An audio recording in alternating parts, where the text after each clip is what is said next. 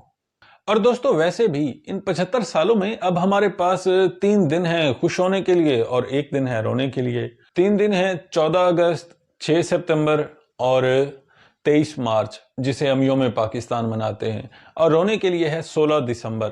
کیونکہ اس دن فال آف ڈھاکہ ہوا تھا. ناٹ ریئلی کیونکہ فال آف ڈھاکہ نہیں تھا, وہ ایکچولی رائز آف ڈھاکہ تھا, کیونکہ اس کے بعد جو ڈھاکہ نے پروگریس کی وہ تو کمال ہی ہے.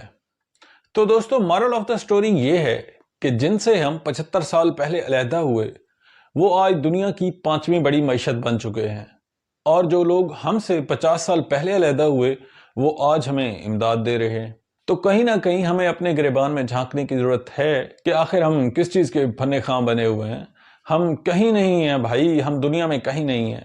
ہمیں اب یہ سوچنا پڑے گا کہ اس ملک کو آگے لے جانے کے لیے ہم کچھ کر بھی سکتے ہیں یا نہیں. اگر نہیں کر سکتے تو پھر جان چھوٹی.